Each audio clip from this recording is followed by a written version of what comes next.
వారమంతా కూడా అందరూ క్షేమంగా ఉండాలని తలుస్తున్నాను. కొన్ని కొత్త కొత్త రూల్స్ పెడదామని ఆలోచిస్తున్నాను. స్త్రీలందరినీ లోపల కూర్చోబెట్టి పురుషులందరినీ ఆ బయట కూర్చోబెడదాం అనుకున్నాను. గమనిస్తున్నారు కరెక్టేనా? స్త్రీలను లోపల తీసుకొని వచ్చి పురుషులను బయట కూర్చోబెడదాం అనుకున్నాను. వచ్చే వారం నుంచి అలా చేద్దాం. స్త్రీలందరూ లోపలికి వచ్చేయండి, పురుషులు బయట కూర్చుంటారు. ఓకేనా? పిల్లలు అక్కడ కూర్చొని కొంచెం అల్లరి చేయకుండా పురుషులు చూసుకుంటారు. సో వచ్చే వారం నుంచి స్త్రీలు మొత్తం లోపలికి వచ్చేయండి, పెద్దలు పిల్లలు అందరూ కూడా. పురుషులు మాత్రం బయట ఆ రూమ్లో కూర్చుంటారు. Is it clear? సో అందరూ క్షేమంగా ఉండాలని తలుస్తున్నాను. మా ప్రయాణమంతటి కొరకు ప్రార్థించినందుకు కృతజ్ఞతలు. చక్కగా వెళ్ళాం, ఏమాత్రం అలసిపోలేదు. సో 14 గంటల జర్నీ చాలా ఆనందంగా వెళ్ళాం, చాలా సంతోషంగా వచ్చాం. చాలా విషయాలు కూడా మరలా రీక్యాప్ చేసుకోవడానికి ప్రభు కృపనిచ్చాడు. అందరు బట్టి ప్రభువుకు హృదయపూర్వక కృతజ్ఞతాస్తుతులు చెల్లించుకుంటున్నాం. చాలా విషయాలు నేర్చుకున్నవి పాటిస్తున్నామా లేదా, ఎక్కడైనా తప్పిపోయామా అని అనుకొని భావించే వారిని మరి అక్కడికి వెళ్ళి మమ్మల్ని మేము పరీక్షించుకున్నాం. కొన్ని విషయాలు నన్ను నేను చెక్ చేసుకున్నాను.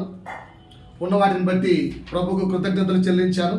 లేని వాటిని బట్టి నేర్పించు ప్రభు అని ప్రభుతో మాట్లాడుకున్నాం. సో మరిక వాక్యధారణలోకి వెళ్దాం. గడిచిన వారం 9వ పాయింట్, నాకు యేసు తెలుసు అని చెప్పడానికి 9వ మాటగా ఏం చెప్పానంటే, లోకమునైనను లోకములో ఉన్న వాటినైనను ప్రేమించకపోవడం ద్వారా నాకు యేసు తెలుసు అని చెప్పగలను. ఏంటట? లోకమునైనను లోకములో ఉన్న వాటినైనను I'm not interested with world. లోకంలో ఉన్న వాటిని నేను ప్రేమించట్లేదు కనుక I can say proudly I know the Jesus. Can you say that word? వాటికి లోకంలో ఏమేమి ఉన్నాయి అనే 16వ వచనం చూస్తే ఒకసారి వాక్యం తీద్దాం. యోహాను రాసిన మొదటి పత్రిక, యోహాను రాసిన మొదటి పత్రిక 2వ అధ్యాయము 15-16 వచనం చదువుకుందామా? ఈ లోకమునైనను లోకములో ఉన్న వాటినైనను ప్రేమించకండి. ఎవడైనను లోకాన్ని ప్రేమించాడనుకో తండ్రి ప్రేమ వానిలో ఉండదు. ఏముండదట మనలో? తండ్రి ప్రేమ మనలో ఉండదు. రెండో మాట, లోకములో ఉన్నదంతా ఏంటట? అనగా శరీరాశయు. లోకంలో ఏముంది? శరీరాశ. శరీరాశకి ఎగ్జాంపుల్ ఎవరు చెప్పాను? సొలొమోను చూపించాను. చాలా ఉన్నాయి కానీ ఒక్కొక్కరిని చూపించాను. 2 నేత్రాశకి ఎగ్జాంపుల్ ఎవరు చూపించాను? ఆకాను చెప్పాను. 3వది జీవపు డంబానికి ఎగ్జాంపుల్ గా నేను కయీను తీసుకొని చెప్పాను. ఇవేవి కూడా తండ్రి వలన పుట్టినవి కావు, అవి లోక సంబంధమైనవే, అవి మనలో ఉండకూడదు.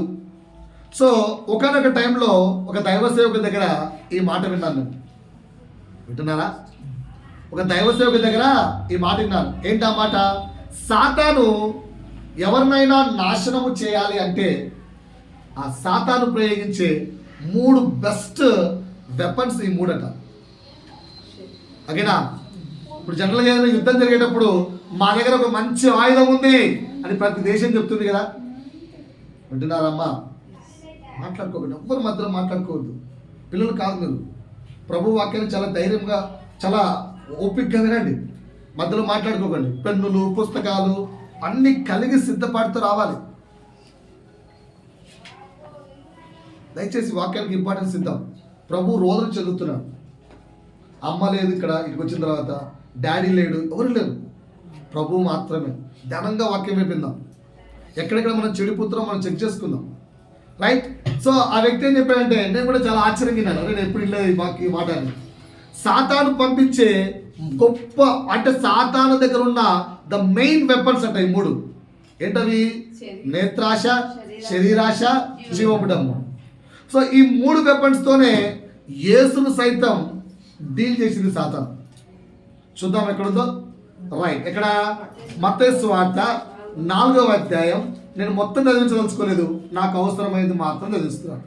మత్తయి సువార్త 4వ అధ్యాయము 8వ వచనం నుంచి 10వ వచనం వరకు.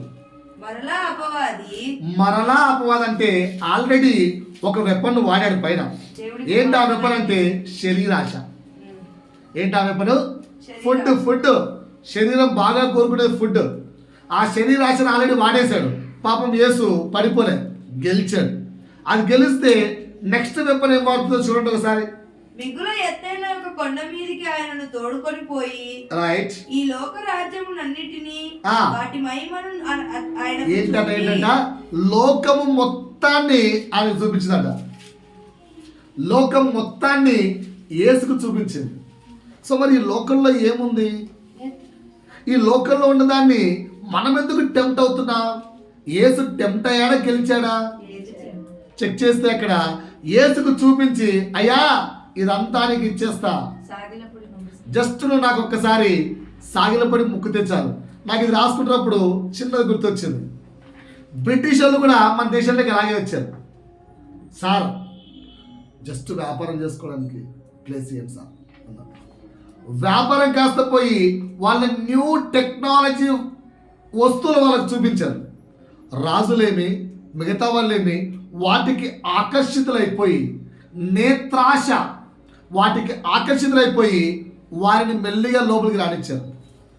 ఆ యుద్ధోపకరణాలు అయితేనేమి, ఆ వెపన్స్ అయితేనేమి, ఆ యొక్క వాళ్ళ టెక్నాలజీ అయితేనేమి మెల్లిగా రానిచ్చారు లోపలికి. ఏంటది? నేత్రాశ. ఇక్కడ పట్టుకున్న బ్రిటిష్ వారిని ఇక్కడ దాకా రానిచ్చారు. ఇక్కడ పట్టి నొక్కుతుంటే ఇదిలిద్దామంటే కావట్లేదు, ఇక లాగేద్దామంటే కావట్లేదు. ఎందుకు? కరెక్ట్గా పీక పట్టేసుకొని 200 సంవత్సరాలు పరిపాలించేశాం, బానిసలుగా బతికేశాం. సో సేమ్ కాంటెంట్ నేత్రాశ చూపించి సాతాను ఇక్కడ పట్టుకున్నప్పుడే గట్టిగా ఎదిరించావా ఏమవుతుంది? ఈస్త్రీ పడుతుంది. ఇదిలేకోకుండా ఇక్కడ నుంచి మెల్లి అవకాశం ఇచ్చావా ఈ ఏలు మొత్తం పట్టేసుకుంటుంది. ఏలు మొత్తం లాగడం కష్టం, తర్వాత ఈ యాంకిల్ పట్టేసుకుంటుంది. యాంకిల్ ఎదిరిద్దామని ఎంత ట్రై చేసినా చాలా కష్టం. అందుకే కబడ్డీ గేమ్ ఆడేటప్పుడు చెప్తారు, ఇలా చేయి పట్టుకోకురా అని. కబడ్డీ అంటే చేతులు చూపిస్తాం. మరి చేయి వాడి కళ్ళ ముందు కనిపిస్తే పట్టేసుకోవచ్చుగా, నేర్పిస్తాడు. చెయ్యి చాలా కష్టంగా పట్టుకోవడం. ఇఫ్ ఇట్ ఈస్ పాసిబుల్ చెయ్యి దొరకదు కానీ కాలు పట్టేసుకో. ఎక్కడా? యాంకిల్ పట్టేసుకో. ట్రైనింగ్ జరుగుతుంది. కాలు యాంకిల్ పట్టుకున్నాక లాక్కోవడం అనేది వాడి వల్ల కాదు. యాంకిల్ పట్టేసుకొని యాంకిల్ ఫోల్డింగ్లో ఇరిగించుకుంటే వాడు పెద్ద గొప్ప బలాదుడైనా లాక్కోలేడు, బయటికి రాలేడు, కథం. అటు పక్కోడు 150 కిలోల బరువున్న పెద్ద పైల్మానైనా, ఇటు పక్కోడు జస్ట్ 60 కిలోల బొక్క చిక్కిలోడైనా కూడా ఈ హ్యాండ్ మధ్యలో ఇరక్కపోయింది అనుకోండి యాంకిల్, ఇంకా రాదు, వాడు అవుట్, అంతే, అవుట్. సో నేత్రాశతో ప్రారంభించింది యాంకిల్ పట్టేసుకొని నీ పీక సాతాను పట్టుకుంది అనుకో. బ్రిటిష్ వాడు పట్టుకుంటే అండర్ ద బ్రిటిష్ ఎన్ని సంవత్సరాలు వెళ్ళావు? 200. సాతాను పట్టుకుంటే అన్కౌంటబుల్. ఈ మాట అర్థమవుతుందా? సో విడిపించుకోవడం కష్టం. ఎక్కడ విడిపించుకోవాలి? ఇక్కడే విడిపించుకోవాలి. కనుక ఇక్కడ ఉన్నప్పుడే నేర్చుకోవాలి. ఏంటది? ఏమే ప్రయోగిస్తుంది సాతాను, ఏ విధంగా ప్రయోగిస్తుంది సాతాను, ఎలా యొక్క ఈ లోకాన్ని తీసుకొని వస్తుంది. సో ఇప్పుడు నేను 3 భాగాలుగా విడదీసుకున్నాను. మొదటిది, సంఘములోనికి లోకం ఎలా ప్రవేశించింది. సంఘం అనగా మనమే, క్రీస్తు శరీరం. సంఘమునకు శిరస్సు క్రీస్తు ఉండగా ఆ శరీర భాగం ఏదైతే ఉన్నామో అది మనం. సో మనమే సంఘం అంటే. సో ఈ సంఘములోనికి సాతాను ఎంత ఈజీగా ప్రవేశించిందో, చిన్న చిన్న విషయాల్లో ఎక్కడ మనం మోసపోతూ అది పట్టుకుంది పీక్ అనేది తెలియకుండానే మనం మోసపోతున్నామో. అంత గొప్ప రాజులు రాజ్యాలు పరిపాలించారు, అంతమంది జనులను పరిపాలించారు. అలా పరిపాలించిన రాజులు వ్యాపారం కోసం మహా అంటే ఒక 100 మంది వచ్చింటారా రాజ్యంలోకి? రాజ్యంలోని జనాభా ఎంత? వేలల్లో, లక్షల్లో. వాళ్ళకి ప్రవేశించిన బ్రిటిషర్లు ఎంతమంది? 100ల్లో, వేలల్లో. కానీ వేలల్లో ఉన్నవాడు పట్టుకుంటే వాడికి అర్థం కాలేదు. పీక పట్టుకునే వరకు, పీక నొక్కే వరకు వాడికి అర్థం కాలేదు. సో నేత్రాశ అంత సాఫ్ట్గా వెళ్ళిపోతుంది. చూడు అసలు ఏస్తే ఎంత మంచి మాట్లాడుతున్నాడు, అసలు ఎంత బాగా మాట్లాడుతున్నాడు. సరే చదవండి సరే మళ్ళా. మరలా అపవాది మిగుల ఎత్తైన ఒక కొండ మీదకి ఆయనను తోడుకొని పోయి మిగుల ఎత్తైన ఒక కొండ మీదకి ఆయన్ను తోలుకొని పోయి ఈ లోక రాజ్యం అన్నిటినీ వాటి మహిమను ఆయనకు చూపి కార్లో వస్తా ఒక బ్రదర్తో మేము మాట్లాడుకుంటున్నాం, నీ ఆత్మీయత బతుకెంత అని. నేను అన్నాను, నా ఆత్మీయ బతుకు ఒక ఇడ్లీ అన్నా. ఎవడన్నా ఒక ఇడ్లీ పెట్టిస్తే తిండికి కక్కుతు పడే బతుకు వాడికి సలాం కొట్టేస్తా. అదన్నా నా ఆత్మీయ బతుకు. నువ్వు దేనికి పడిపోతావు? నేను నా ఉదాహరణ చెప్పాను, నా జీవితం పాత. నేను ప్రజెంట్ సిచ్యువేషన్ చెప్పట్లేదు కానీ ఓల్డ్ సిచ్యువేషన్ చెప్పాను. ఒక ఇడ్లీ. నువ్వు దేనికి పడిపోతున్నావు? నీకే తెలుసు, చెక్ చేసుకో. ఒక పాట, ఒక సినిమా, ఒక మొబైల్, ఒక అది, ఒక ఫ్రెండ్, ఏదైనా కనిపిస్తే పడిపోతున్నావేమో చెక్ చేసుకో దెబ్బకు. కనుక ఈరోజు అపవాది మన నేత్రాలకు ఏ ఆశతో సంఘంలోకి ప్రవేశించిందో ఒక్కొక్కటిగా మెల్లిగా నేర్చుకుందాం. అన్ని తెలిసినవే ఉన్నట్టుంటాయి. మళ్ళీ ఒకసారి మనం రీక్యాప్చులేట్ చేసుకుందాం. సార్ నా వైపు వింటారా? ఏం చెప్తున్నాను ఇప్పుడు మీకు? సంఘములోనికి లోకం ఎలా ప్రవేశించిందో గమనిద్దాం. ఒకవేళ మనలోకి కూడా, సంఘం అంటే మనమే, ఈ సంఘంలో ఉన్న మనలోకి కూడా ఈ దౌర్భాగ్యపు నేత్రాశ ద్వారా అపవాది ఆల్రెడీ ఎంటర్ అయిపోయింటే ఈరోజు ప్రభు దగ్గర కూర్చొని ఏడ్చేనా దాని నుంచి బయటకు వద్దాం. ఎందుకంటే ఆ నేత్రాశ అనే వెపన్ను అక్కడ ప్రభు గెలిచాడు. ఏమన్నా అక్కడ ఏసు చెప్పండి చదవండి. యేసు వానితో సాతానా పో, ప్రభువైన నీ దేవుడికి మాత్రమే మొక్కాలి, ఆయన మాత్రమే సేవించాలి, తెలీదా నీకు అని రాయబడిందని చెప్పి సాతాను గెంటేశాడు. ఆ తర్వాత అపవాదాన్ని వదిలేసి వెళ్ళిపోయారు. పాయింట్ అర్థమైందా? సో మరి ఈరోజు ఆ నేత్రాశ ద్వారా సంఘంలోకి సాతాను ఎలా ప్రవేశించిందో చెక్ చేసుకొని మనల్ని మనం పరీక్షించుకొని మనం ఒకవేళ ఆల్రెడీ మునిగిపోయామేమో చెక్ చేసుకుందామా? మొదటి మాట చెప్తున్నాను. నేత్రాశ ద్వారా సంఘంలోకి ప్రవేశించిన సాతాను యొక్క మొదటి వెపన్ సాతాను ప్రయోగించే మొదటి వెపన్ ఏంటంటే కుటిల రాజకీయాలు. ఏంటండి? కుటిల రాజకీయాలు. ఓకేనా? ఈ దౌర్భాగ్యం నిన్న దాకా నాకు కూడా ఉండింది. నిన్న నా కూతురు నాకు కళ్ళు తెరిపించింది. నిన్నంటే శుక్రవారం దాకా నాకు కూడా ఉండింది. శుక్రవారం నా కూతురు చెబుతూ నా భార్యతో అప్పటికి 2 రోజులు డిస్కస్ చేశాను. పాప అది భర్త అంటే ప్రేమేమో నాకు కళ్ళు తెరిపేలేకపోయింది. కూతురు కదా, కొంచెం ఒక్క దెబ్బతో కళ్ళు తెరిపించేసింది. కుటిల రాజకీయాలు. ఏంటి ఆ కుటిల రాజకీయాలు? బాగా చెప్తా కొన్ని విషయాలు అనండి. కోపాలు అనండి, ద్వేషాలు, ఆవేశాలు, అసూయ, స్వార్థం, అవిశ్వాసం, యుద్ధం, వేషధారణ, అక్రమము, ఇలా చాలా తీసుకోండి, అన్యాయము, ఇవన్నీ కలిసిన ఒక గొప్ప లక్షణం పేరే కుటిల రాజకీయం. వింటున్నారా? కుటిల రాజకీయం అంటే ఏంటి తెలుసా? వీటన్నిటి పిల్లలుగా కలిగిన ఒక వర్డ్. ఏంటన్నిటి? ఒక కుటిల రాజకీయంలో కోపాలుంటాయి, ద్వేషాలుంటాయి, ఆవేశాలుంటాయి, అసూయలుంటాయి, స్వార్థాలుంటాయి, అవిశ్వాసాలుంటాయి, యుద్ధాలుంటాయి, వేషధారణ ఉంటుంది, ఇంకా అక్రమం ఉంటుంది, అన్యాయం ఉంటుంది. 10 అంశాలు. వీటన్నిటి యొక్క సింగిల్ వర్డ్ ఏంటి చెప్పండి?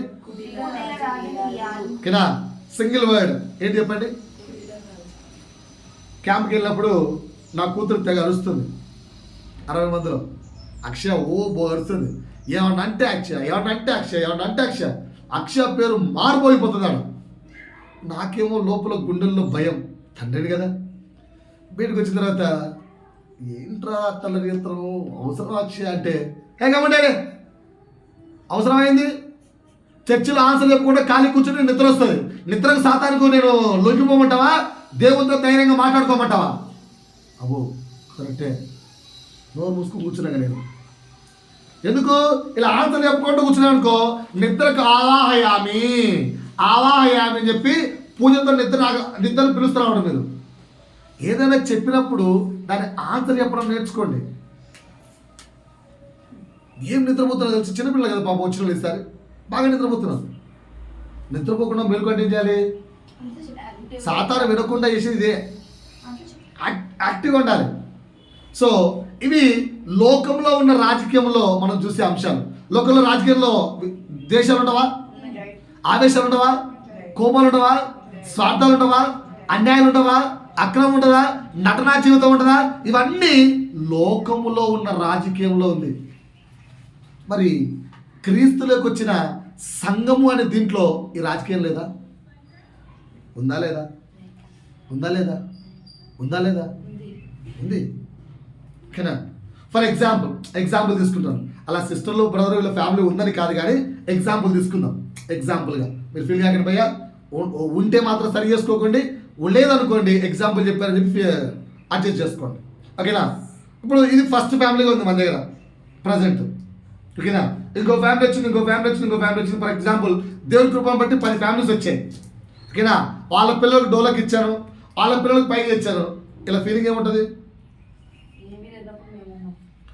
గతి లేనోడికి నేనే అప్పట్లో గతి. ఇప్పుడు వీడికి 10 మంది వచ్చారని చెప్పి ఇప్పుడు పెద్ద బిల్డప్ ఇస్తాడు, నన్ను పక్కన పెడతాడా? అలాంటి ఆలోచన రావడం ఏంటి? రాజకీయం. వస్తే మాత్రం కొలాప్స్. రాజకీయం సంఘంలోకి ప్రవేశించకూడదు. సాతాను మెల్లిగా విత్తే బీజం అది. నీ చెవుల్లో మెల్లిగా అలా విత్తేసి వెళ్ళిపోతుంది. చూసావా ఆ సింహాసనం ఎవరిది? నీదే. చూసావా నేను నా బుక్లో సింహాసనాన్ని గీసుకున్నాను, చూసుకోండి. మళ్ళీ గీసుకున్నాను. ఎందుకు? చూసావా ఆ స్థానం నీదే. నేనే అలా మోసపోయిన వ్యక్తిని. చెప్పా కదా, నిన్నటి దాకా కూడా నాలో ఆ పాపం ఉండింది. శుక్రవారం దాకా కూడా నా కూతురు చెప్పినాక నేను శనివారం ప్రేర్ చేసుకో వదిలేశాను. దాన్ని ఏమంటారు తెలుసా? రాజకీయాలు అలా ఉండాలి. ఇప్పుడు వెళ్తే ఆ చర్చి అనే ఒక సింహాసనం కోసం ఎన్ని రాజకీయాలు అబ్బో ఉంటాయా ఉండవా? మరి దీనివల్ల మనకు నష్టం ఏంటి? బ్రదర్ తప్పేముంది బ్రదర్? మేము సైతం చిరంజీవి చెప్పాడు అప్పట్లో సినిమాలో క్యాప్షన్, మేము సైతం సమిత కోసం ఒక్కటే నిలిచాం, ఠాగూర్. సో ఇప్పుడు మేము కూడా సంఘానికి తప్పేంటి? దీనివల్ల జరిగే నష్టం చెప్తానండి. సంఘం భ్రష్ట మనస్సుకు అప్పగించబడుతుంది. సంఘం అంటే మనమే. దేవుడు మనల్ని భ్రష్ట మనసుకు అప్పగిస్తాడు. లోకములో ఉన్న కుటిల రాజకీయం సంఘములోకి రాకూడదు. వస్తే సంఘం భ్రష్ట మనసుకు అప్పగించబడుతుంది. 2, దేవుడు ఉండవలసిన ఆ సింహాసనము స్థానంలోకి సాతాను నిన్ను కూర్చోబెడతాను. జస్ట్ ఎగ్జాంపుల్ ఎందుకు చెప్పాను? బ్రిటిష్ వాళ్ళు ఒక రాజ్యానికి సపోర్ట్ చేసేటప్పుడు అటుపక్క రాజు ఇటుపక్క రాజు వింటున్నారా బాగా? వీళ్ళిద్దరు యుద్ధం చేస్తే ఒకరు గెలుస్తారు, ఒకరు ఓడిపోతారు. ఇప్పుడు ఈ చేయి ఓడిపోయింది అంటే ఇటు పక్క రాజు ఓడిపోయాడు, ఇటు పక్క రాజు గెలిచాడు. ఇప్పుడు ఈ రాజసింహాసనం మీద ఎవరు కూర్చోవాలి? వీళ్ళు కూర్చోవాలి. మరి బ్రిటిష్ వాళ్ళకి అలా ఏం చెప్పారు? అటుపక్క రాజ్యం బలంగా ఉంది, టెన్షన్ పడకు, నా దగ్గర మంచి యుద్ధోపకరణాలు ఉన్నాయి, నేను నీకు హెల్ప్ చేస్తా, నువ్వు యుద్ధంలో గెలిచేస్తావు. వీడు కుక్కలాగా నమ్మేసి రైట్ అన్నాడు.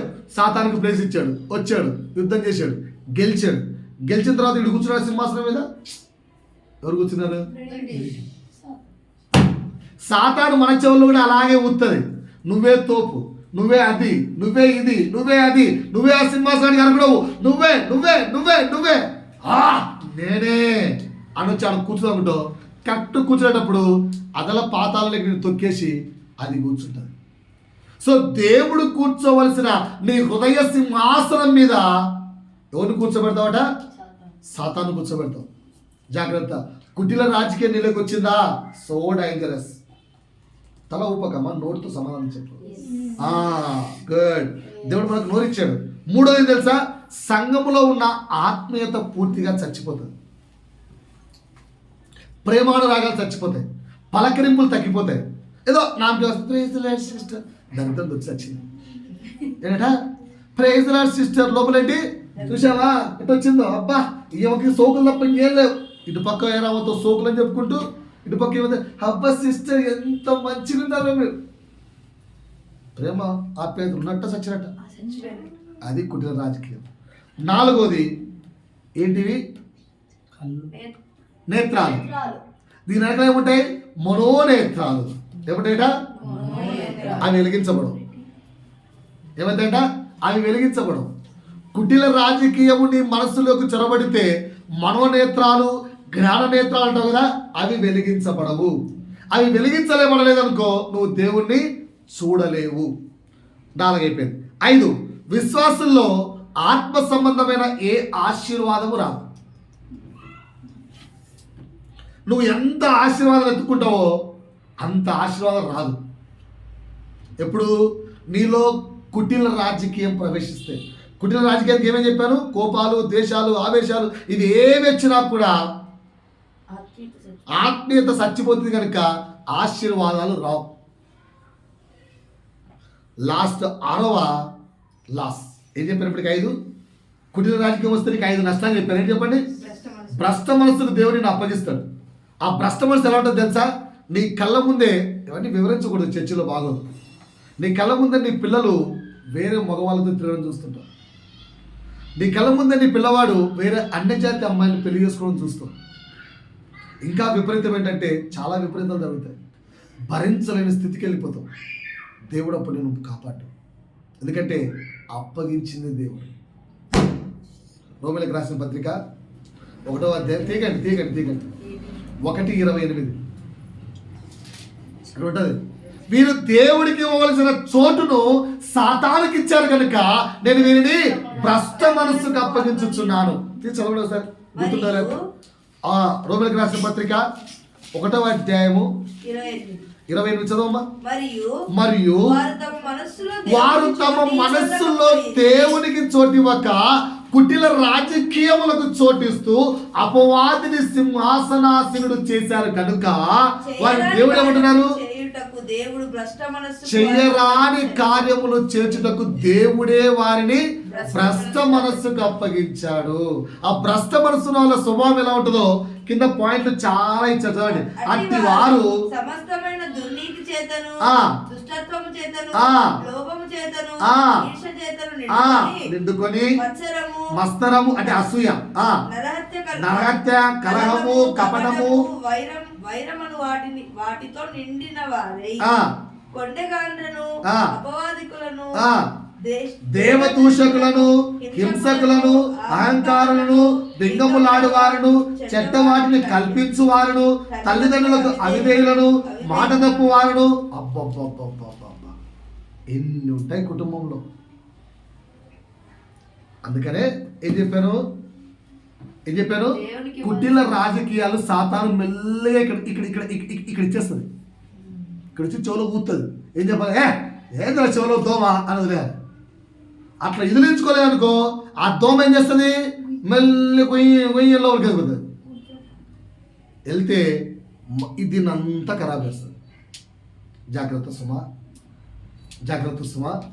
కుటిల రాజకీయాలకు దయచేసి అవకాశం ఇవ్వకండి. ఇస్తే నష్టాలు ఏం చెప్పాను? 5 నష్టాలు చెప్పాను. మొదటిది ఏంటి? భ్రష్ట మనస్సుకు అప్పగించబడతావు.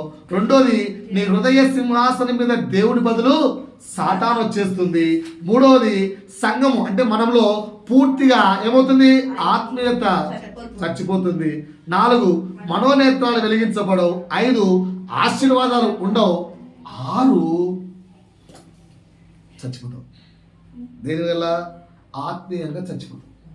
ఎలాగైతే ఆ పండు తిన్నప్పుడు ఆదామవ్వ చచ్చిపోయారో అలా నువ్వు కూడా చచ్చిపోతావు. ఆదామవ్వ పండు తింటా ఏమైంది? గెంటేశాడు దేవుడు. గెంటేసి మళ్ళా వాళ్ళు ఎక్కడైనా ప్రవేశిస్తాడేమో అని చెప్పి ఏం పెట్టాడట? కంచె పెట్టాడు, కత్తులు అడ్డ పెట్టాడు. సో నువ్వు మరలా పరలోక రాజ్యంలోకి ప్రవేశించకుండా డోర్స్ ఆర్ క్లోజ్డ్. ఏది కావాలండి? సో మరి ఆ కుటిల రాజకీయాలకు మన మనసులో చోటిద్దామా, లేకపోతే ఇక్కడే ఇదిలించుకుందామా? మాట్లాడరేంటండి ఎవరు? ఇక్కడే ఇదిలించుకుందామా, లేకపోతే లోపలికి ప్రవేశింపనిద్దామా? మళ్ళా చెప్తున్నాం, కుటిల రాజకీయాల్లో ఇన్ని కలపోసిన పదం అది ఏంటండి? కోపాలు, ద్వేషాలు, ఆవేశాలు, అసూయలు, స్వార్థం, అవిశ్వాసం, యుద్ధం, నటన, అక్రమం, అన్యాయం, ఇవన్నీ కలబోసిన ఒక పదం కుటిల రాజకీయం. యేసు గెలిచాడు. నువ్వు దయచేసి అపవాది చెప్తే టెంప్ట్ అయిపోయి నేత్రాశకు పోయి వాటి జోలికి వెళ్ళకండి. రెండవది చెప్తున్నాను. రెండవది సంఘంలోకి ప్రవేశించిన మొదటిది ఏంటంటే కుటిల రాజకీయం. ఇప్పటికీ సిఎస్ఐ సంఘాల్లోకి వెళ్తేదిగా మా పాప ఈడే ఉంది. ఈ రాజకీయాలు నిండుగా ఉంటాయి. ఇది మాది, ఇది మాది, ఇది మాది. సిఎస్ఐలు ఎక్కువ ఉంటాయి చెప్తున్నాం. ఇది మాది, ఇది మాది, ఇది మాది. అబ్బో, ఏదో టెంపరీ వాడు బతుకున్నట్టు లైఫ్ లాంగ్ చైర్ల కోసం కొట్టుకొని, ఓకేనా, బిషప్ల కోసం కొట్టుకొని చచ్చిపోతుంటారు. నేను బిషప్, నేను అది, నేను ట్రస్ట్ అనేది. ఓట్లు లోకంలో ఎలాగైతే రాజకీయం ఉందో కుటుంబం సంఘంలోకి కూడా రాజకీయం వచ్చేసింది. రైట్. రెండవది 1 కొరింథీ 12, 1 కొరింథీ 12వ అధ్యాయము 25-26 వచనం నుంచి మనం ఒక మంచి మాట నేర్చుకుందాం. సంఘంలోకి ఏం ప్రవేశించిందో. అయితే శరీరంలో వివాదము లేక అవయవములు ఒకదానినొకటి ఏకంగా పరామర్శించులాగున దేవుడు తక్కువ దానికి. రెండవది ఏం ప్రవేశించిందంటే నాయన వినండి సార్ ఒక్కసారి. ఇక్కడ చాలా మంచి మాట గుర్తించండి. చాలా మంది ఇవి లేవనుకుంటారు. బాగా ఆలోచించండి. నా వైపు చూస్తున్నారా? ఆలోచించండి. సంఘము క్రీస్తు శరీరం కదా. ఎస్ఆర్ను ప్రతి సంఘానికి తల ఎవరు? క్రీస్తు. ఈయన బాగానే ఉన్నాడు.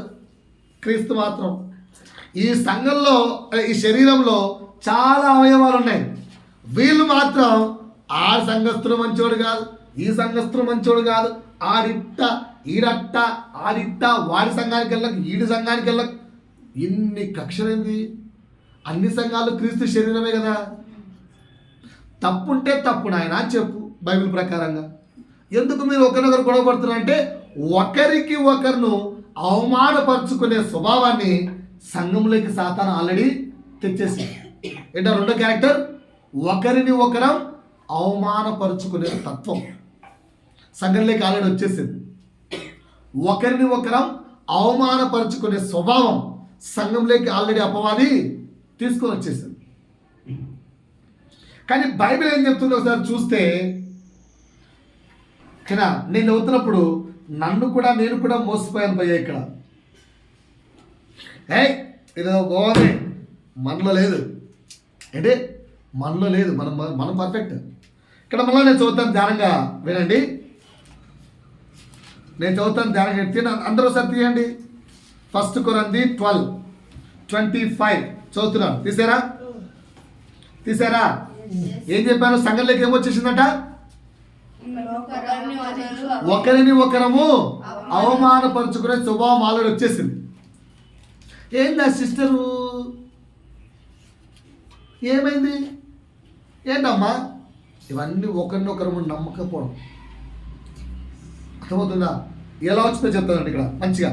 25 ఏముంది? అయితే శరీరములో వివాదము లేక అవయవములు ఒకదానికొకటి ఏకముగా పరామర్శించులాగున దేవుడు తక్కువ వాటికే ఎక్కువ ఘనతను కలిగజేశాడు. తక్కువ వాటికి అంటే మర్మాంగములు, ఓకేనా? ఆడవారు కొన్ని బాడీ పార్ట్స్, మగవారు కొన్ని బాడీ పార్ట్స్. ఎవరన్నా ఓపెన్గా వెళ్ళగలరా? మరి ఎందుకు? వాటికి పెద్ద వాల్యూ లేదుగా. కానీ దేవుడు వాటికే వాల్యూ ఇచ్చాడు. అలా నువ్వు ఎవరైతే సంఘంలో చిన్నవాళ్ళు అనుకుంటావో, బీదవాడు అనుకుంటావో, ఏమీ రాదు అనుకుంటావో, ఎందుకు కొరగాలనుకుంటావో, ఏ యోగ్యత లేదనుకుంటావో, వీడికి చదువు రాదనుకుంటావో, వీడు ఎందుకు పనికిరాడు అనుకుంటావో, వాడికే దేవుడు ఎక్కువ ఘనతనిస్తాడు. అందుకే మనం ఒక పాటలు పాడుకుంటాం కదా, ఘనులైన వారెందరో, ఘనత ఉన్న వారెందరో, ఆస్తులున్న వారెందరో, ధన బలగమున్న వారెందరో, ఎందరో ఎందరో కలరుగా ఏంటట బలహీనుడనయ్యా, ఘనత లేదయ్యా, ఏ యోగ్యత లేదయ్యా, ధనము లేదయ్యా, నన్ను ఎందుకు ఎన్నుకున్నావయ్యా? దేవుడు వారినే ఎన్నుకుంటాడు. అర్థమవుతుందా? ఘనత లేని వారినే దేవుడు ఎన్నుకుంటాడు. కనుక సంఘాలు ఎప్పుడు ఒకరిని ఒకరు అవమాన పరచుకోకూడదు. దాని కింద 26లో చాలా క్లియర్గా ఇచ్చాడు. చూడండి. కాగా ఒక అవయవమును చూడండి, సరే సరే చూడండి, చూడండి అందరూ. ఒకవేళ నాకు ఇక్కడెక్కడ లోపల వస్తుంది అనుకో పెయిన్, ఇది చేయమంటారు. ఇక్కడ నీకు పెయిన్ వస్తుంది, నాకేదిరా అంటారా? ఈ చెయ్యి అంటదా? ఈ చెయ్యి కూడా బాధపడుతుంది, ఈ చెయ్యి కూడా శ్రమ పడుతుంది. ఈ చేతికి పెయిన్ వస్తుంది అనుకో, ఇక్కడ కూడా శ్రమ వస్తుంది. సో శరీరంలో ఎక్కడ ఏ అవయవానికి నొప్పి వచ్చినా ఇంకొక అవయవము రిలాక్స్డ్గా నవ్వదు, రిలాక్స్డ్గా నవ్వదు, ఎగతాళి చేయదు. ఏం చేస్తుందట? ఆ శ్రమలో పాలు పంచుకుంటుందంట. మనం పంచుకుంటున్నాం లేదా? నేను ఈ వాక్యం రాసేటప్పుడు, ప్రభువా మేము కూడా పంచుకుంటాం ప్రభువా. ఇప్పుడు మా సంఘంలోకి ఒక వ్యక్తి వచ్చింది, పాపం కష్టపడింది అనుకో, మేము సాయం చేయబోయేది చేస్తాం. మరి టూ మచ్గా ఏదో ఒక కరెక్టే కదా? సంఘంలో ఒక కుటుంబానికి సమస్య వస్తే ఇంకో కుటుంబం ఆదరిస్తుందా, ఆదరించదా? ఆ కుటుంబం సెలబ్రేట్ చేసుకుంటుందా? ఆ కుటుంబం సంబరాలు చేసుకుంటుందా? ఆ కుటుంబం పండగలు చేసుకుంటుందా? చేసుకోదు.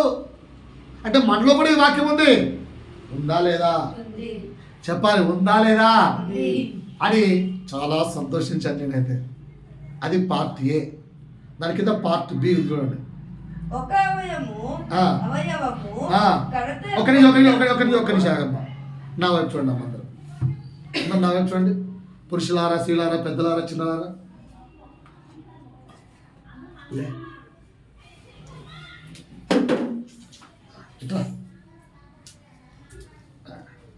ఇప్పుడు ఈ అమ్మాయికి ఏమైనా కష్టం వచ్చింది అనుకో, సహాయం చేసే వాళ్ళు ఎంతమంది? చేతులెత్తారు చూద్దాం. సార్ కష్టంలో ఉంటే ఎవరైనా సాయం చేస్తాం సార్. ఈ అమ్మాయి సార్, ఏ అమ్మాయికైనా సాయం చేస్తాం సార్. చేతులెత్తండి, చేతులెత్తాలి బాబు. పురుషులు స్త్రీలు అందరూ వ్యత్యాసం లేదు, సాయం చేస్తారు కదా, చేస్తారు కదా. నువ్వు పక్కకి వెళ్ళమ్మా, నువ్వు రాతో, నువ్వు దా.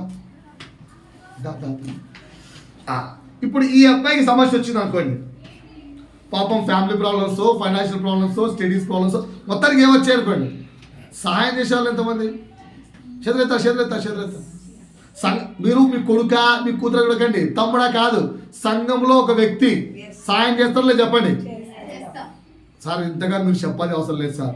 సంఘము, నా సంఘము, మన సంఘము అనుకున్నాక ఎవరికి కష్టం వచ్చినా అందరం నిలుస్తాం సార్ కదా. ఓ మేడమ్స్ కదా. ఇప్పుడు నా సంఘంలో కల్లా నేను చెప్పే వాక్యాన్ని కినా తూతా తప్పకుండా శ్రద్ధగా పాటించేవాడు వీడే అన్నాను అనుకోండి, గాయపడని మనసు చేతులతో చూద్దాం. మీరు తల్లిగా ఆలోచించండి మేడం, మీరు ఒక విశ్వాసి కినా. అంటే మేము పాటించట్లేదా? వాక్యం మేము రాసుకోవట్లేదా? వాక్యం మేము వినట్లేదా? అంటే మేము చేయట్లేదా? మేము చర్చికి పనులు చేయట్లేదా? వారం మేము రావట్లేదా?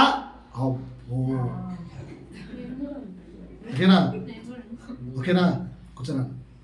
ఈ టాపిక్ మన ఎప్పుడో మా క్రిస్టియన్ ఒక చిన్న స్కూల్లో విషయం చెప్తుంటే నేను అన్నాను, అట్లా కాదే, ఒక వ్యక్తిని పొగిడితే ఇంకో వ్యక్తి నాలో, మాతో, మనతో ఉండే ఒక వ్యక్తిని పొగిడాలని హ్యాపీగా ఫీల్ కావచ్చు కదా అని. ఓకేనా. మన క్యాంప్కి వెళ్ళాను, పక్క వ్యక్తి పొగుడుతుంటే నాకు ఇక్కడ లోపల పొడుచుకుంటుంది. నాకు కూడా పొగడవచ్చు కదా. అంటే ఇప్పుడు శరీరము, దాని కింద ఒక మాట రాసింది చూడండి, ఇది ఉందో చెక్ చేసుకున్నాం ఒకసారి. బి చదువుతా. ఒక అవయవముకు ఘనత పొందినప్పుడు అవయవములన్నీ దానితో కూడా సంతోషించును. సో ఈ అవయవానికి ప్రైజింగ్ వస్తే ఈ అవయవం కూడా హ్యాపీగా ఫీల్ అవుతుందట, ఈ కింద అవయవాలు అన్నీ ఫీల్ అవుతాయట. మరి సంఘము క్రీస్తు శరీరం, మనం ఒకరిని పొగిడితే మనకెందుకు లోపల అబ్బా వాడిని పొగిడారా అని మనస్ఫూర్తిగా ఎందుకు ఆనందించలేవు? నన్ను ఎందుకు పొగల్లే, నేను చేయట్లేదా? ఏంటిది ఏంటిది? ఒకరినొకరిని అవమానించుకునే స్వభావమా, లేదా ఒకరికి ఒకరిలాగా బ్రతికే స్వభావమా? పాయింట్ అర్థమైందా? ప్రతిసారి సమస్యలో ఉన్నామంటే ఏదో గతిలోడికి పడేసాడు, ఒక 10 రూపాయలు 100 రూపాయలు 50 రూపాయలు స్థితి బట్టి పడేసి నేను కూడా సాయం చేస్తా సార్ అంటాం. అది అందరం చేయగలుగుతాం. పార్ట్ బి ఏంటి? ఒకరిని పొగుడుతూ ఉంటే నా సహోదరుడికి ఘనత వచ్చిందిరా అని ఆ ఘనతలో నీవు కూడా ఆనందించగలగాలి. ఆనందిస్తారా? ఆనందిస్తారా? ఆనందిస్తారా? ఓకేనా? ఇక్కడికి వచ్చిన తర్వాత ప్రతిరోజు, ఓకేనా, ఇప్పుడు ఈ అమ్మాయి డోలో పట్టుకొచ్చింది, ఒక నెల కొట్టిలేదు అనుకో, తెచ్చిన రోజు తెస్తారా ఉంది పాపం, వారం వారం వద్దమ్మా ఒకటే డోలో వాళ్ళు కొత్త ఒక అమ్ముడు 4 సార్లు చెప్తే మా పాస్టర్ వాడికన్నా ఛాన్స్ ఇచ్చాడు, రైట్, థ్యాంక్ యూ, పర్వాలేదు, వాడి జాయ్లో నేను కూడా ఎంజాయ్ చేస్తా అంటావా? అస్సలు. అది సాతాను విత్తిన బీజం, మెల్లిగా బీజం. మనకు తెలియకుండా మన గొంతు పట్టేసుకుని చూసారా? మళ్ళీ పైకి ప్రేమగా మాట్లాడతాం, పైకి ప్రేమగా పలకరిస్తాం, అన్ని ప్రేమగా ఉంటాయి, కానీ లోపల ఏముంది వాడి మీద? అసూయభావం, గౌరవించలేనితనం. ఒకటి ఘనతను మనం మన ఘనతగా, నా సహోదరుడు ఘనత పొందాడంటే నాకు పేరు వచ్చినట్టే అని ఆనందించలేని స్వభావం. నీ సహోదరుడికి వస్తే ఓకే, నీకు నచ్చనోడికి వస్తే, సహోదరుడికి వస్తేనే భరించలేము, నచ్చనోడికి వస్తే అస్సలు భరించలేము. పాయింట్ అర్థమవుతుందా? ఈ క్షేత్రంలో చావడం చాలా కష్టం అండి, ప్రయత్నించండి. అర్థమవుతుందా మీకు ఈ పాయింట్? అర్థమైంది అనుకుంటున్నాను, రైట్. దీని కన్క్లూజన్స్, రైట్. 3వ పాయింట్, సంఘంలోకి సాతాను తెచ్చిన మూడవది. మొదటిది ఏం చెప్పాను? కుటీల రాజకీయం ఆల్రెడీ సంఘంలోకి వచ్చేసింది, మనలో కూడా ఉందండి. మెల్లిగా చంపేసుకోండి, మెల్లిగా సమయం లేదు, దేవుడు రాకనే దగ్గరకు వచ్చింది, ఫాస్ట్గానే పోరాడి తీసుకోవాలి. రెండోది ఏంటి? ఒకరికి ఒకరం లాగా జీవించమని ఎక్కడుందో బైబిల్లో? సార్ మీరు ఊరికే చెప్తే మేము నమ్మం సార్, మాకు బైబిల్ చూపండి. అదే తీయండి ఒకసారి, గలతీయులకు రాసిన పత్రిక. బైబిల్ ఇలా ఉండమంటుంది, అది క్రీస్తు యొక్క నియమం అని చెప్తుంది బైబిల్. కానీ మనం ఎలా ఉన్నాం? ఒకరికి ఒకరం లాగా లేం, అది సాతాను ఆల్రెడీ లాగేసింది. 6:2 ఒకటి భారములను ఒకడు భరించి ఇలాగ క్రీస్తు నియమమును పూర్తిగా నెరవేర్చుడి. ఎలాగూ? ఒకరి భారమును ఒకడు భరించుట. కానీ మనం ఎలా ఉన్నాం? వాడి సంతోషం మన సంతోషం కాదు, వాడి ఎంజాయ్మెంట్ మన ఎంజాయ్మెంట్ కాదు. వాడు కారు కొంటే మనకు లోపల కారు కొన్నాడు రైడ్,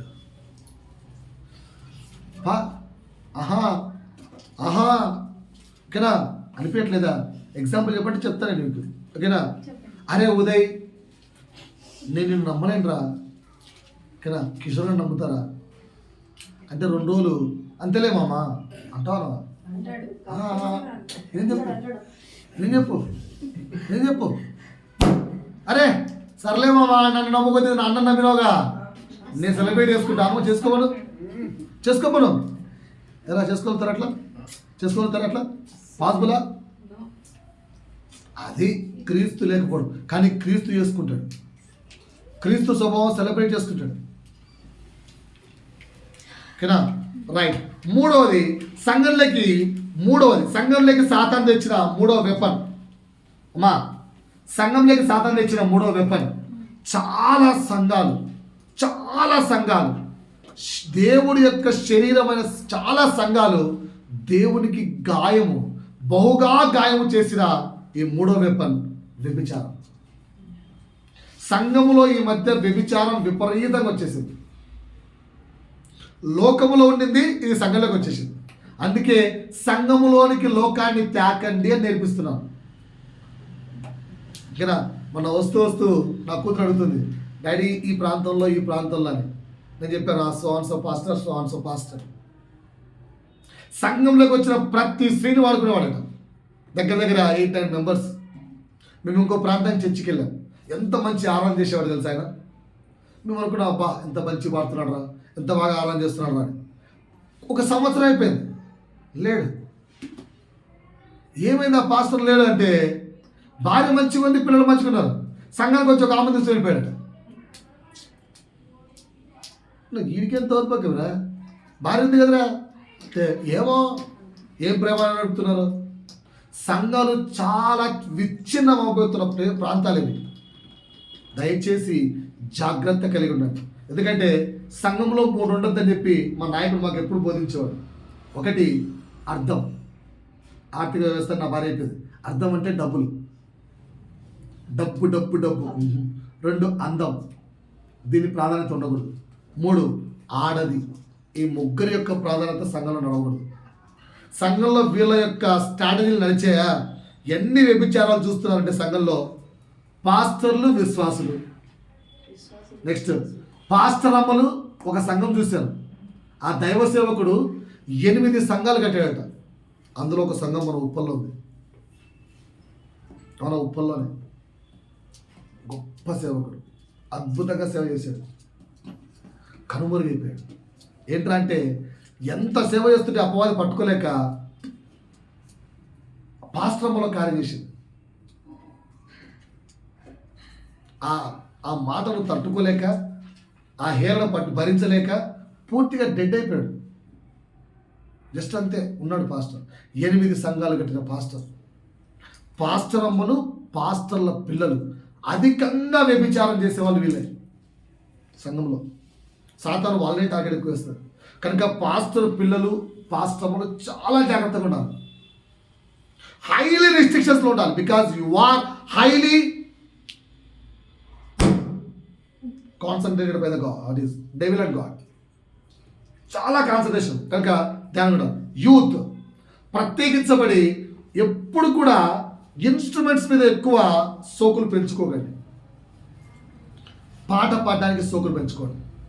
ఇన్స్ట్రుమెంటల్ సోకులు ఏంటంటే లోకంలోకి ఈజీగా నువ్వు అడాక్ట్ కావడానికి, ఈజీగా నువ్వు వెళ్ళిపోవడానికి ఆస్కారాలు ఎక్కువ. జాగ్రత్త సుమా. 4 సండే స్కూల్లో బోధించేవాళ్ళు. సండే స్కూల్ టీచర్స్ మనకి ఎప్పుడు మన సంఘంలో నిలేవనుకోండి. సండే స్కూల్ టీచర్లు ఎప్పుడు యవ్వనస్తులు ఉండకూడదు, పెద్దవారు ఉండాలి. సో ఈ వెపన్ను సాతాను బాగా సంఘంలోకి తీసుకొచ్చింది. లోకములో నుంచి సంఘంలోకి వచ్చింది. ఓకేనా? ఇప్పుడు మీరు సో కాల్డ్ ఎంతైతే పెద్ద పెద్ద పాస్టర్ల పేర్లు ఉంటున్నారో అన్ని సంఘాలు పడిపోవడానికి కారణం ఇదే. ప్రతి ఒక్క పాస్టర్ మీద జైల్లో కేసులు ఉన్నాయి, చెక్ చేసుకోండి. ఇవే కేసులు. నువ్వు ఏ పెద్ద పెద్ద పాస్టర్ పేరు తీసుకున్నావో అందరి మీద కేసులు ఉన్నాయి. బట్ వాళ్ళకున్న ఇన్ఫ్లుయెన్స్తో వాళ్ళు బయటకు వచ్చారు. చాలామంది స్త్రీలు చెప్తే విన్నాం, అంత గొప్ప పాస్టర్ కదమ్మా, ప్రపంచానికి తెలిసిన పాస్టర్ అమ్మ అంటే. ప్రపంచానికి పాస్టర్ కానీ తెలుసు. ఏదో సామెత చెప్తారు కదా, గుడిలో ఆ స్వామి గుడి వెనకలా సామెత చెప్తారు. సార్ వాడి చరిత్ర అట్లా ఉంది సార్, అనుభవించి పడిపోయిన స్త్రీలు చెప్పారు, విన్నాం. కనుక ఈ యొక్క వెపన్ చర్చిల్లోకి ఈజీగా వస్తుంది. మనం ఇప్పుడు ఇంకా చిన్నగానే ఉన్నాం. యవ్వనస్తులు అయితేనేమి, ఎవరైతేనేమి చాలా జాగ్రత్త కలిగి ఉండండి. ఇది నేత్రాశ, చాలా జాగ్రత్త. రైట్. నాలుగవది నాకు చెప్పబుద్ధి కావట్లేదు, ఎందుకంటే మిమ్మల్ని అడగాలనుకుంటున్నాను. ఇప్పుడు ఎన్ని చెప్పాను చెప్పడం సరేంటో. రాజకీయాలు ఆల్రెడీ సంఘంలోకి వచ్చేసేలేవా? సంఘం అంటే ఎవరు? మనమే. మనలోకి కూడా వచ్చేసే. రెండోది ఏంటి? ఒకరిని ఒకరు అవమానపరుచుకునే స్వభావం ఆల్రెడీ చర్చిలకి సంఘం మనలోకి వచ్చేసింది. 3 వ్యభిచారం. 4వది ఒక చిన్న డౌట్ అండి. 2 ఏళ్ళు అవుతుంది సంఘంలో 3 కుటుంబాలు ఉన్నాయి. తిరిగేది ఎప్పుడు? 2 ఏళ్ళ నుంచి పరిచయం చేస్తాం. ఇది 3వ సంవత్సరం లేక 4వ సంవత్సరం. కుటుంబాలు పెరగట్లేదండి. ఆన్సర్ ఏ, మీరు వేస్ట్ పాస్టర్. ఆన్సర్ బి, ఏ పొద్దున్న ఆశీర్వాదాలు చెబితే వచ్చి సత్తారు జనాలు. ఎప్పుడు చూడు అలా షేత్ ఇలా షేత్, ఎవడు వచ్చి సత్తాడు? ఎవరు ఏదో మేమేదో ఇదే వస్తాం, ఊరికి వస్తున్నాం. Option B. Option C. Pastor something you have to do. ఏం చేయాలి? Something you have to do. ఇందులో ఏది ఆప్షన్? చెప్పండి సార్ పెద్దోళ్ళు. సంఘం 3 ఏళ్ళు అవుతుంది, డెవలప్ కావట్లేదు. సరే సంథింగ్ అటు అందామా, దాంట్లోకి వెళ్దామా? ఏమేం చేయాలని చెప్తారండి? ఏమేం చేయాలని చెప్తారండి? ఎవ్రీ ఇయర్ సంఘం తరపున ఫ్రీగా అటు ఊటీ, అటు కొడైకెనాల్ అలా ట్రిప్పులు వేసామనుకోండి. సో ఇక్కడ ఎవ్రీ సమ్మర్లో ట్రిప్పులు వేస్తే ఆ సమ్మర్ కంటే ముందు ఆకర్షించబడిన ఎన్నో కుటుంబాలు చర్చికి వస్తాయి రావా? ఓకేనా? ఇక్కడ కూర్చున్న మనం ముగ్గురు పట్టుకొస్తాం, మనకి రే ఫ్రీగా ట్రిప్ దొరుకుతుంది రారా మా సంఘానికి, వస్తాయా రావా? ఈ ఐడియా బాగుంది. నేను అదే పని దేవుని రాసుకున్నా, ప్రభువా ఇవి బాగున్నాయి, పార్టీ చేద్దామని. సో ఈ సంవత్సరము సమ్మర్లో ట్రిప్ వేద్దామంటున్నాను. ఏ ఊరు కావాలి? వేలాంగిరికి వెళ్దామా? మంచి చర్చ్ ఉంది, సముద్రం ఉంది, బీచ్ ఉంది. అక్కడ మిగతా అంతా ఖర్చు మీదే, బస్సు ఖర్చు మాత్రం నాది. ఓకేనా? మిగతా ఖర్చులలో అన్ని మీరే పెట్టుకోవాలి, మీ రూమ్స్ మీరే బుక్ చేసుకోవాలి, నాకు సంబంధం లేదు. బట్ అక్కడ ఫుడ్ గిడ్డ నేను ప్రొవైడ్ చేస్తాను. ఫిష్ ఫ్రై ఫ్రీ, ఒక ఫిష్ 250 రూపీస్ ఉంటుంది అక్కడ, అంతేనా? మామూలు వేడి కదా. సో అది మాత్రం సంఘం తరపు నుంచి నేను ప్రొవైడ్ చేస్తాను. ఓకేనా? But conditions are apply. ఏంటంటే ఒక కుటుంబం మినిమం 2 కుటుంబాలను సంఘాన్ని తీసుకురావాలి. అలా తెస్తే వారికి ఫ్రీ. ఒక కుటుంబము 2 కుటుంబాలు తెస్తే ఒక వ్యక్తికి ఫ్రీ. 3 కుటుంబాలు తెస్తే 2 వ్యక్తులకు ఫ్రీ. 4 కుటుంబాలు తెస్తే కుటుంబానికి ఫ్రీ. కావాలంటే అప్పుడు నేను ట్రిప్ ప్లాన్ చేస్తా, ఇప్పుడే ఇది మార్చిలో కొట్టించేస్తా పాంప్లెట్స్. రెడీయా? ఏప్రిల్లో కొట్టియండి సార్. మేలో ట్రిప్ పెడతాను, మీరు కొట్టిస్తే మార్చిలో కొట్టించి అందరు ఇచ్చేస్తారు. మీరు ఏమైనా పాంప్లెట్ చేసుకోండి, సంఘానికి 4 కుటుంబాలు కావాలి. అబ్బో సార్ ఆఫ్టర్ మే తర్వాత జూన్లో మళ్ళీ ఖాళీ చేస్తాం, మీ ఇష్టం, పర్లేదు. నాకు జూన్ వరకు వస్తే సార్. డీల్ ఓకేనా? ఇది నచ్చలేదా? ఇంకొక టెక్నిక్ కూడా ఇచ్చాడు దేవుడు, ట్రిప్పులు నచ్చలేదా? గేమ్స్ పెడదాం. ఓకేనా? ఇండోర్ గేమ్స్, అవుట్డోర్ గేమ్స్, గెలిచినోడికి 10,000. క్రికెట్ మ్యాచ్లు, కబడ్డీ గేములు, ఓకేనా? క్యారమ్ బోర్డ్ గేములు వద్దా? ఓకేనా? ఇది నచ్చుతాయి. ఇది గెలిచినోడికి 10,000. ఇంకా ఎక్కువ అంటే ఇంత ప్రస్తుతానికి చిన్నకి తెచ్చు కదా, అందుకు 10,000. మీరు ఎక్కువ మంది తెచ్చారనుకోండి, అప్పుడు 1,00,000 రూపాయలు గెలిచిన వాడికి. బాగుందా? స్కీమ్ నచ్చలేదా? అదొద్దా? సరే, మీకు ఇలాంటి నచ్చలేదు. 4వది, ఓకేనా? మీలో రుచికరమైన వంట చేసిన వారికి స్కీములు, ఓకేనా? వంటల ప్రోగ్రామ్స్ పెడతామా? వద్దా? అది కూడా వద్దా? రుచిగా చేస్తే గెలిచిన వాళ్ళు 10,000 పార్టిసిపేట్ చేసుకోవచ్చు.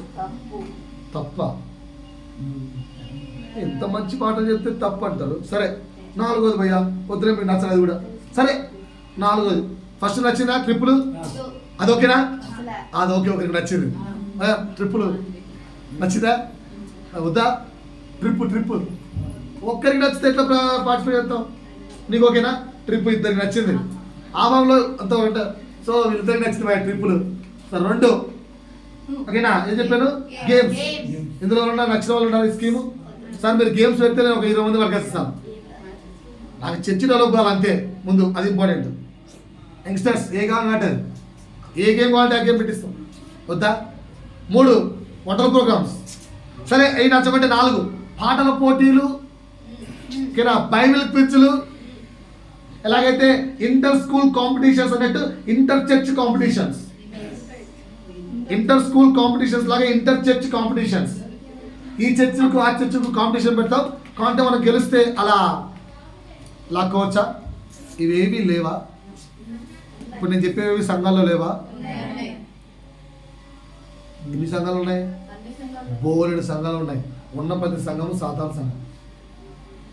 సార్ పాటల పోటీలు తప్పేంటి సార్? దేవుని పాటలే కదా సార్? తప్పు.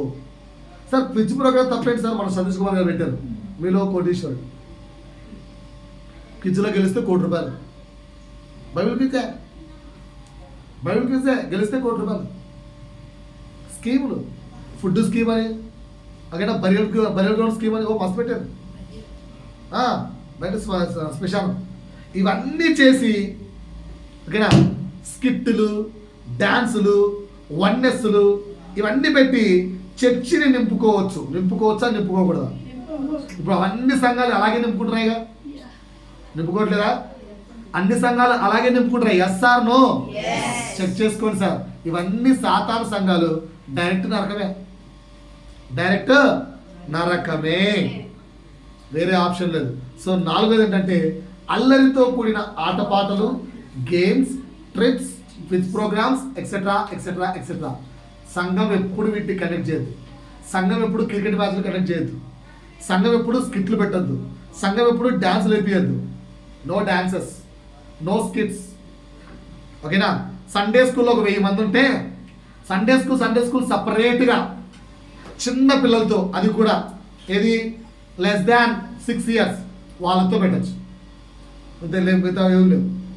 సో స్కిట్లు, డ్యాన్సులు, పోటీలు, పాటల పోటీలు, ఆల్బమ్లు, ఓకేనా, వన్నెస్లు, ఆల్బమ్ క్రియేట్స్, ఇవి అవి ఏవి చేసి సంఘమును పెంచుకోవాలని ప్రయత్నిస్తే విపరీతంగా సంఘం పెరుగుతుంది. సో ఇప్పుడు చెప్పేవన్నీ మనం చేసామనుకోండి, ఉప్పల్లో మన సంఘం కూడా 100 కుటుంబాలు ఈ 1 yearలో అయిపోతాయి. 1 yearలో 100 కుటుంబాలు వచ్చేస్తాయి, నష్టమే లేదు. కానీ 100 కుటుంబాలు ఎక్కడికి వెళ్తాయండి? వింటున్నారా నాతో? 100 కుటుంబాలు ఎక్కడికి వెళ్తాయి? So how many are ready to come along with me to hell? చేతులెత్తాలి. ఇవన్నీ పాటిస్తే నేను నరకానికి వెళ్ళిపోతాను సంఘ కాపరిగా. నాతో పాటు నరకానికి వచ్చేవాళ్ళు చేతులెత్తాలి. సార్ ఎత్తాలి. నాతో పాటు ఎవరైనా అంటే మరి ఏంటి పాటిద్దామంటారు, వద్దంటారు. చి మాకు ఐడియాలు చెప్పి నువ్వు నరకం అంటావా? మరి అంతే కదా. సో అంటే ఆల్రెడీ సాతాను మనలో ప్రవేశించింది. ఇలాంటి స్కీములకు మనం ఇష్టపడుతున్నాం. ఓకేనా? ఇలాంటి స్కీములకు మనం ఇష్టపడుతున్నాం. మన ఒక అబ్బాయి అంటున్నాడు, సార్ ఒక ప్రోగ్రామ్కి వెళ్ళాను సార్, 2500 తీసుకున్నారు సార్ నేర్పిస్తా అని చెప్పి 3 రోజులకు. పోయినప్పుడల్లా ఒకటే డైలాగ్ అంట. ఏంటంటే డైలాగు, మీరు ఇచ్చిన డబ్బులు ఏమాత్రం సరిపోవట్లే, అటు అన్నట్టు లేచి, సరిపోకుండా ఎందుకు పెట్టారు ప్రోగ్రామ్? మరి అప్పుడే 5 వేలు అడగచ్చుగా, వచ్చేవాళ్ళమో రాము. అర్థమవుతుందా? ఈ గీములు సాతాను యొక్క ట్రిక్స్. ఓకేనా? అలాంటి సంఘాన్ని దేనైనా మనం ప్రేమిస్తూ ఉన్నా, అలాంటి సంఘంలో మనవారు ఎవరైనా ఉన్నా వారికి చెప్పండి, అరే తప్పురా నాయనా, అందులోంచి బయటపడండి అని చెప్పండి. ఎవరున్నా కూడా అవి మోసం. అర్థమవుతుందా? ప్రభు చిత్తం అయితే 5, 6, 7, 8, 9, 10 మిగతా వెపన్స్ ప్రభు చిత్తం అయితే వచ్చే వారం నేర్చుకున్నాం. దేవుడి మాట ద్వారా మహిమ పొందుకోను గాక. ఎన్ని వెపన్స్ నేర్పించారండి? ఒకసారి చెప్పండి నాతో పాటు. ఏంటంటో కుటిల రాజకీయాలు, ఒకరు అవమానపరుచుకోవడం, వ్యభిచారం, అల్లరితో కూడిన ఆటపాటలు, గేమ్స్ ఎక్సెట్రా ఎక్సెట్రా. ఇవేవి కూడా సంఘములకు సంబంధించి కావు, లోకములో ఉంటాయి ఇవన్నీ. ఓకేనా? చెప్పండి, లోకంలో ఎక్కడ ఉంటాయి అన్నీ? ఈ ప్లానింగ్స్ అన్ని లోకంలో నడుస్తాయి. అవన్నీ సంఘంలోకి ఆల్రెడీ వచ్చేసాయి. సో లోకము సంఘంలోకి ఎంటర్ అయిపోయింది. అందులో మనం ఉండకుండా చూసుకుందాం. ప్రభు మహిమ పొందుకోను గాక. ఆమేన్.